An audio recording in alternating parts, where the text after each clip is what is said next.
can. So if you can actually extend your portfolio of services to existing customers, that's going to give you an opportunity not only to drive up your business, but also to build your customer loyalty, isn't it? Can you see how this fits to your own organisations? Yeah? Yeah? And then the optimum is to go in both directions and look at new services to new customers. If I take an example here of Burberry, everybody heard of Burberry Max? Yeah, local. Burberry Max, great. Started, top left-hand corner, raincoats for adults in the northeast region. Okay, they flex their muscles a bit, came down into the new customers. Let's sell those to other people elsewhere in the UK for these mats. Then we're saying, well, okay, not just adults, how about if we then extend that down to the children's range? Okay? And then we go across to the right-hand side and say, well, we've got Max going into the children's range throughout the UK and into the adults range. What else can we do to grow our business? Because everybody's got a Mac now, haven't they? Okay, let's move into clothing. Let's move into perfume. All right? So we've got new products going out of their top left-hand into the new services area. And now, where they are a global brand, aren't they? Walk down any European city high street, big department stores this time of year, and you can have these beautiful UK-made Burberry clothing with all the bottles of perfume in the front and all the bottles of perfume in the airports, globally. Okay? So they've moved from one position where they've started out and they've stretched their customer base in one direction, they've stretched their products and services in another, and they've ended up with something quite a lot bigger than what they started with. Do you understand that concept? Do you see where I'm going with that? So see how you can stretch your customers. How can we get more customers like the ones we've got? Might not be around here, might be further afield you need to go. And how can we offer them more services? You might be sitting there thinking, well, how can I create more services? What services, what products, what? And that answer's not going to come from you. Where's it going to come from? Pardon?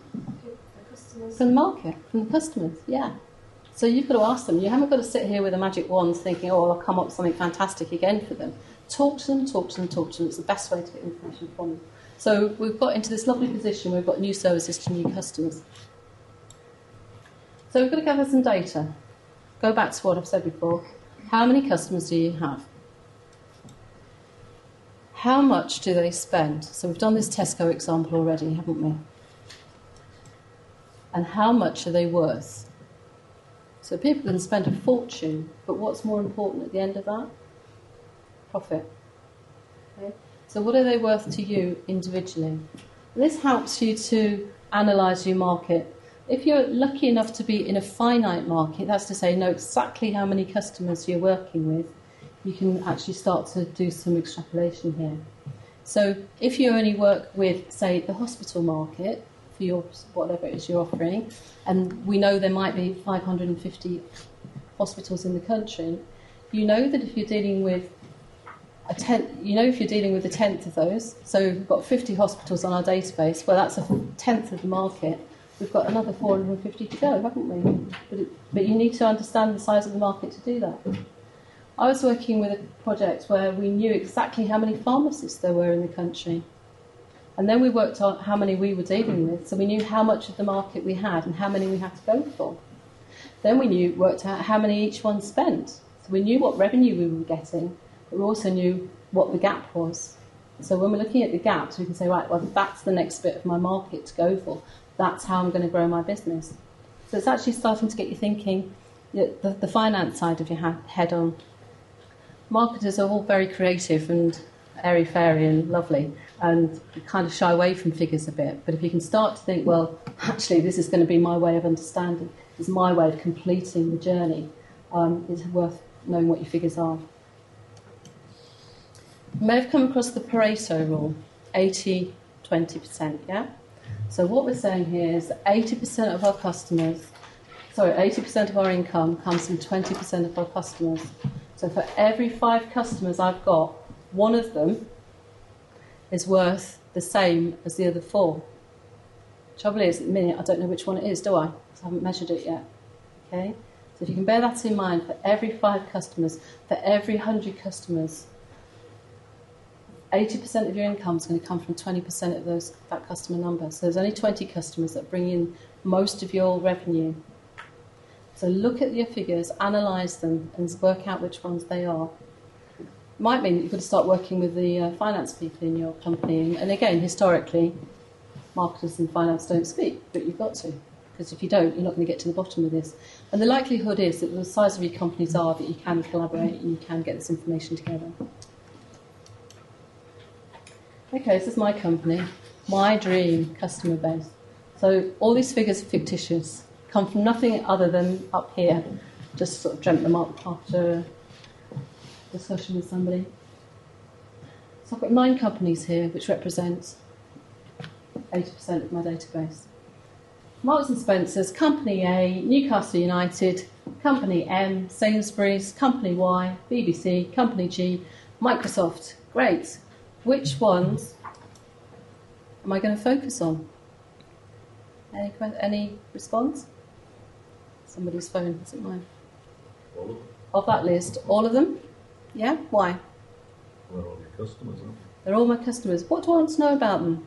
they? As much as I can. Okay.